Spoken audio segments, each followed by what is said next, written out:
Dun dun dun. Time for some movie analysis. Let us talk about Starship Troopers. This is a 1997 action movie full of exploding aliens and exploding ships and all kinds of other fun things, directed by Paul Verhoeven, and based on a book that was released in 1960, way back in 1960, of the same name, Starship Troopers, by Robert Heinlein, who is a very well-known sci-fi author.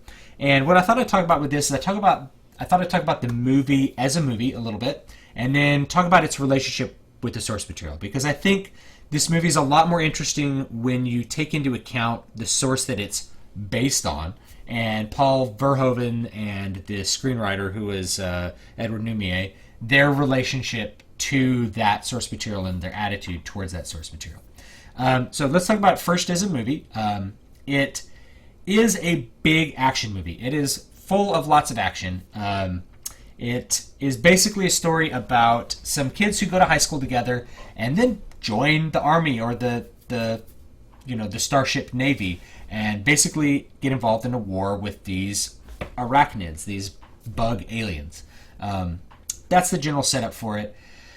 You have a very attractive-looking cast. It has a big B-movie feel throughout the entire picture, partly because the acting is kind of hammy, partly because the dialogue is a little bit cheesy, and I think that's actually kind of intentional. I actually think Paul Verhoeven wanted that, and when we look at its relationship to the source material, I think that will become a little more clear.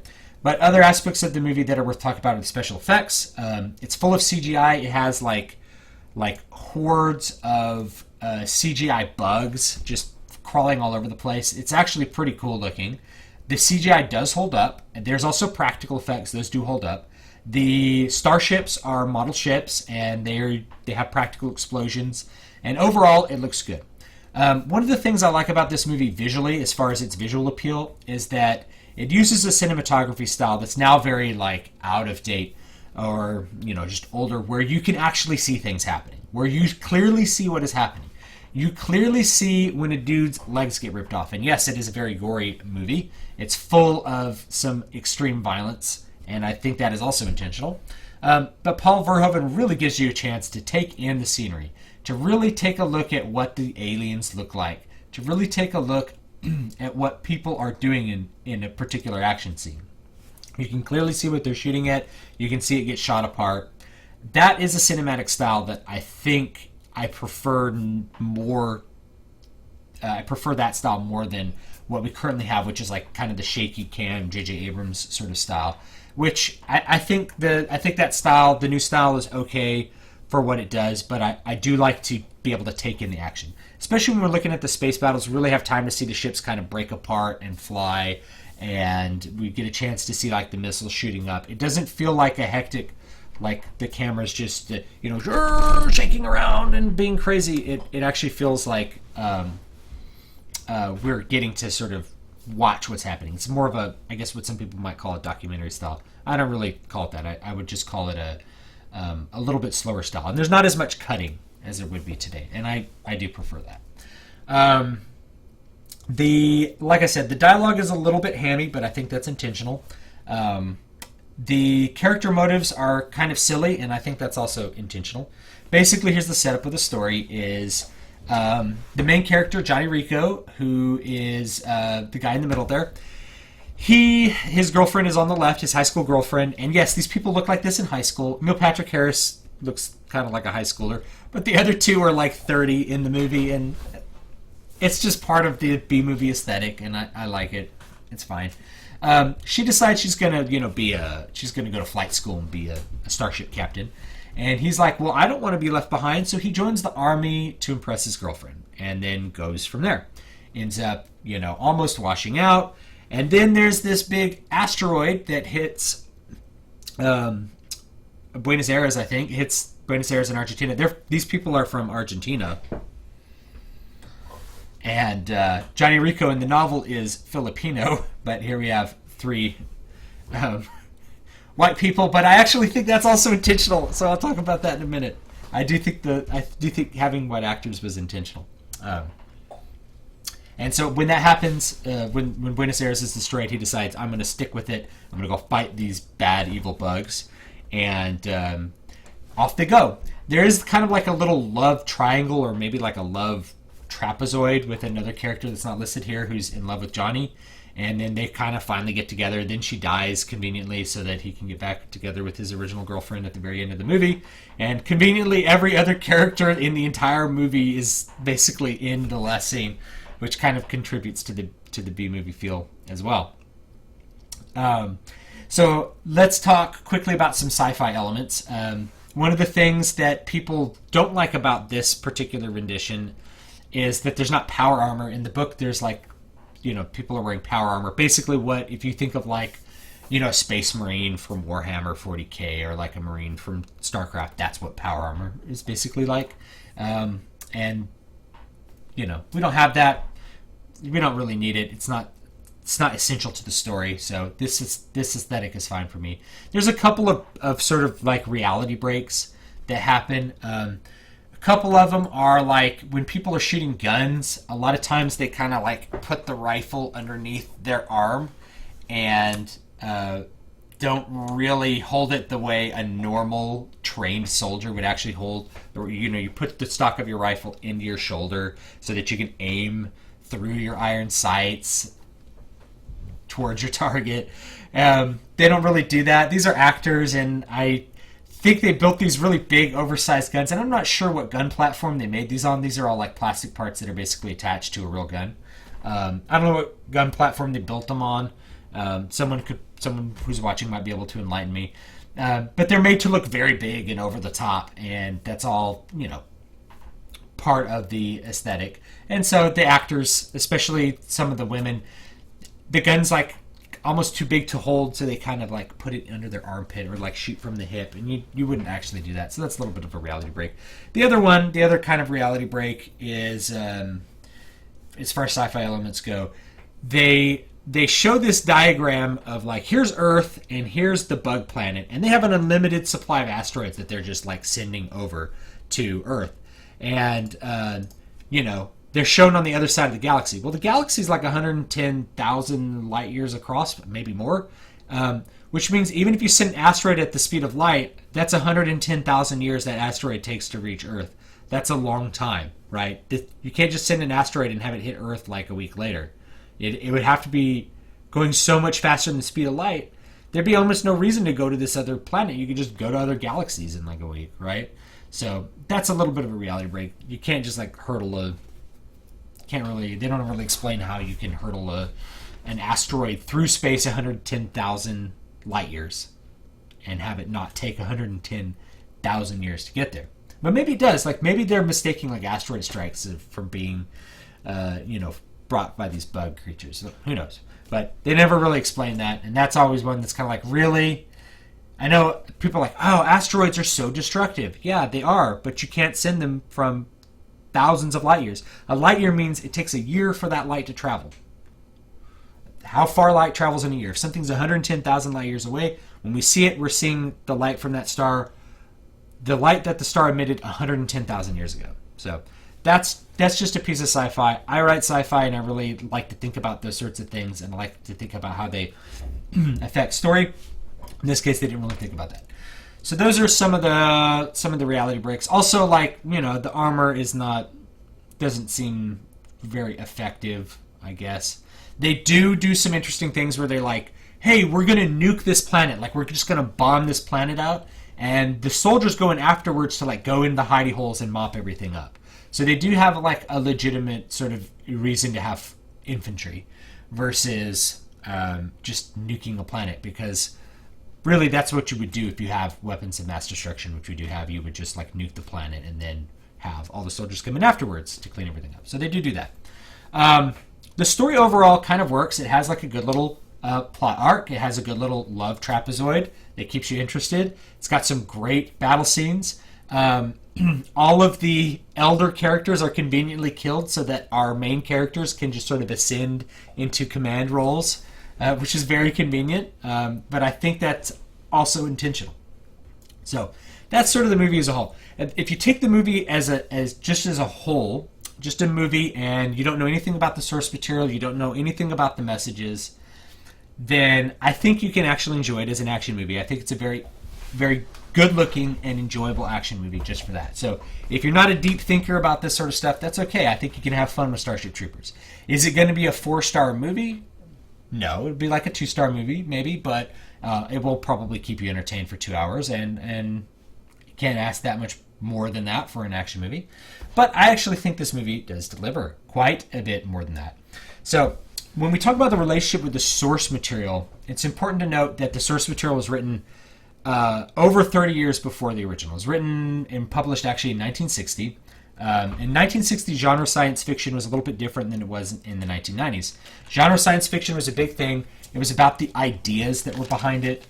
Technically, like if you watch or if you read Atlas Shrugged, that for a lot of people qualified as genre science fiction. It was about the ideas that were in it, even though it was like very political. This book, Starship Troopers, is more political than it is science fiction. It's only about ideas, and the ideas that people tend to focus on are power armor, which has been very influential in lots of sci-fi. The bug hunt, which has also been influential. If you want to watch a bug hunt movie without all the crappy messages, just watch Aliens. It's basically, the ideas from Starship Troopers, minus the power armor and stuff. The idea of a bug hunt, like very inconceivably weird aliens that you can't really communicate with. That's from the book. But the biggest part of the book is actually not fighting aliens. In fact, you don't actually like defeat the bugs or anything in the book. It's about Johnny Rico becoming going to OCS and becoming a soldier. That's really what it's about. Like a good portion of the book, probably half. I don't have the book on hand. Is dedicated to these ongoing conversations that Johnny Rico, the main character, has with these commanding officers. Or not these commanding officers, but these teachers. First his high school teacher, and in the movie the high school teacher then becomes his commanding officer in the war. But in the book it's a different guy. So it's just his high school teacher, and they're having these sort of ongoing sort of Socratic debates about the nature of politics and democracy and war and all these sorts of things. And the basic message from Heinlein's book was, and a lot of people think that these teachers are Heinlein speaking, that it represents his perspective. And I don't know whether it does, but it certainly is representing the perspective of the society he's creating in the future. And that society, democracy has failed. So the Western democracies have failed, and this is in the future. And the democracies have failed because people have voted themselves money, which goes back to de Tocqueville and beyond. That, the democracy will fail once people realize they can vote things for themselves. So the democracies, he calls the democracy violent, and says that people think that they can get something for nothing without any kind of sacrifice. And so the citizens of this future world, you can only get citizenship by being in the army, by having service to the federal government, basically, and that's through the army. So in order to be a citizen and vote, and have some control over government, you have to first serve the government. And Heinlein's idea, was that only the people who've sacrificed in war can understand whether or not you should go to war. And a lot of people identify very strongly with that message. They really like the message. When you read a lot of people who really like Starship Troopers, you get this message a lot, things should be like this. We should have only veterans who vote, and only this is that. But when you stop and you think about it, you're like, okay, so he calls democracy violent on one side, and then he says only the most violent people, only the people who've committed violence for the government can then control this violent entity. It's a little bit kind of cross purposes.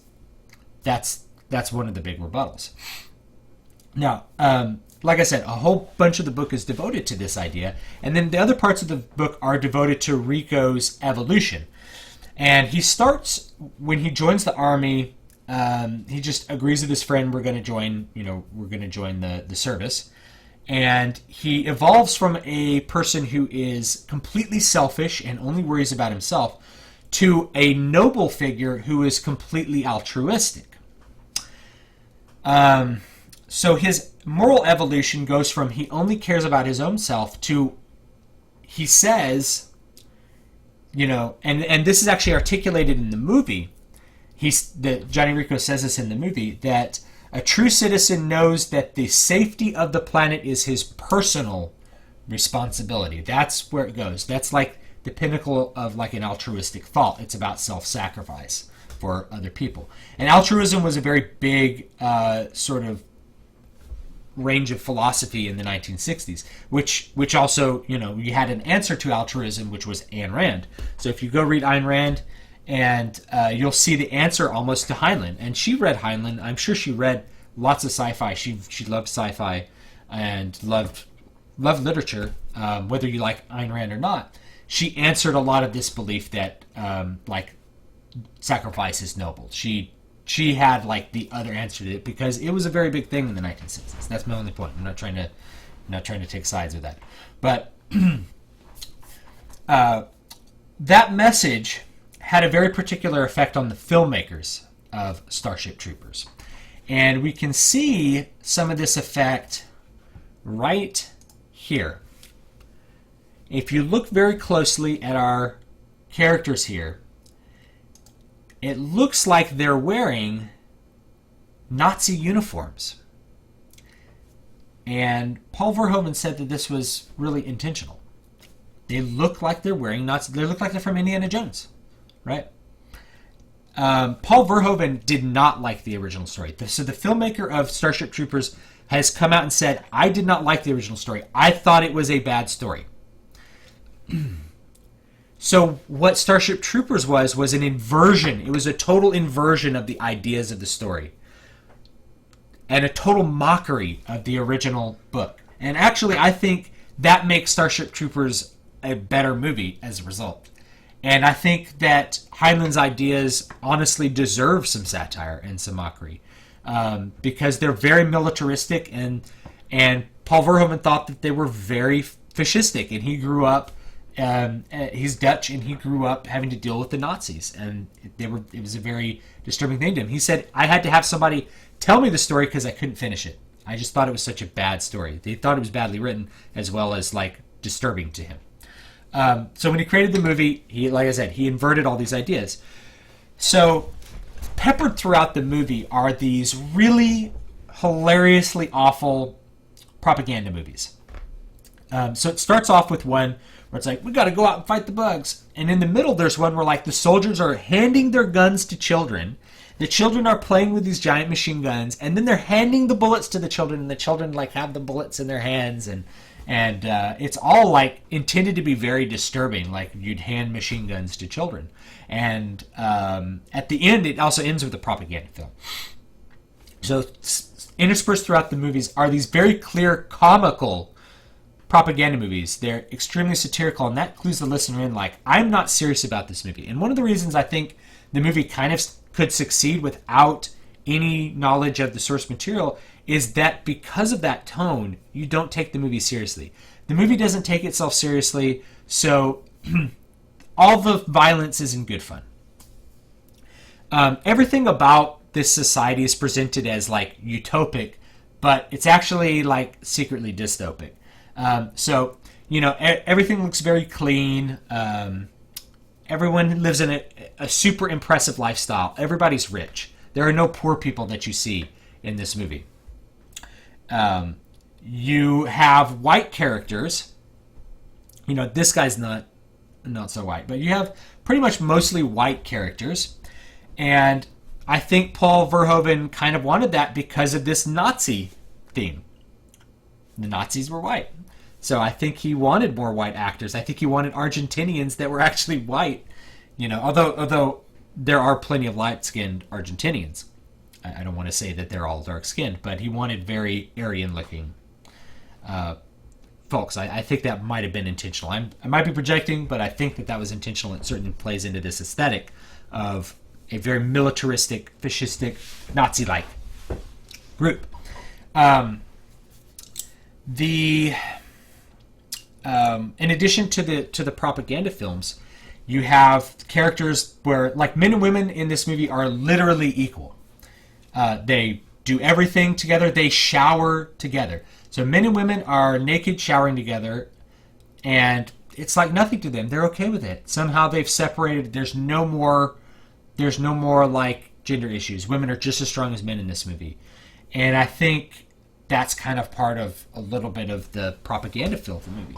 When you get to the end of the movie and sort of you capture the brain bug, all the friends are together again who went to high school, somehow end up together again.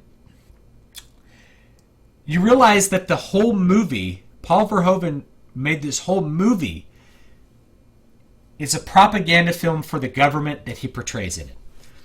Everybody looks good. Nobody you care about really dies. The people who do die, it's convenient. It's extremely violent.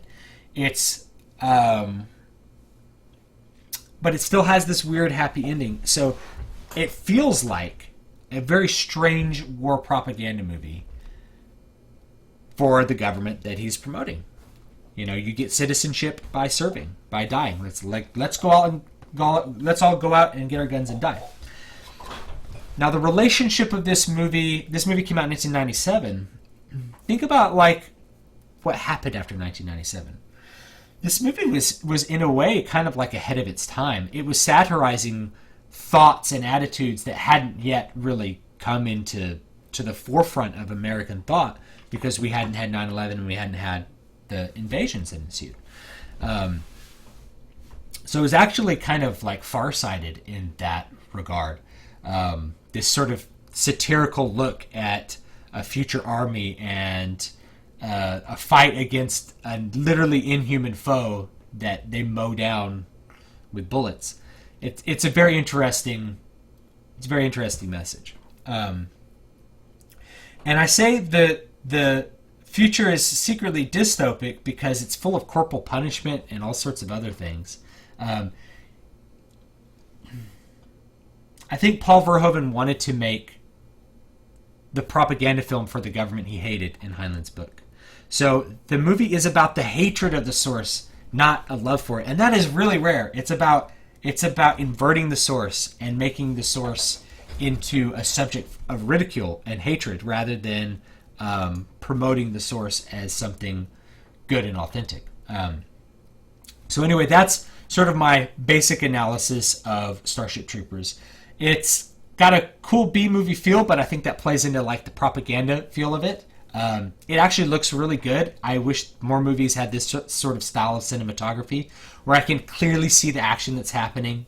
It has great-looking actors and some hammy dialogue, and moreover, it creates this weird propaganda feel to itself that clues you in that it's not serious about itself, which makes the action kind of a little more fun and lighthearted, even though it's insanely violent. So you have this contrast between like lighthearted fun and oh my god, it's so gory, there's blood everywhere, which is a really cool contrast. So that's even on the surface you get that idea. But its relationship to the source material is really interesting. It is a indictment of the source material. It's an indictment of Heinlein's original book. And for that, I think it is worthy of just taking a look. You can watch it on Netflix. So from that perspective, I recommend it. I do not think it will make anybody think it's like a 4-star movie because it's not a serious movie. It's not serious about itself. Just because it's not serious about itself, most people are going to knock it down to 2 stars. But I think in context, it's actually a really cool movie. And even on the surface, it has some fun things worth seeing. I wish we saw more movies that looked like this movie, at least. So that's it. Thanks for watching. Don't forget to like, comment, and subscribe. Please let me know what you want to see. I'm like this. I'm usually happy to deliver if I can do it in a reasonable amount of time. And sometimes I can't do it in a reasonable amount of time, and I deliver anyway. You could check out my website. It's dvspress.com, where my books are at, and davidvstewart.com, where everything else is at. And have a great day, and thank you so much for watching.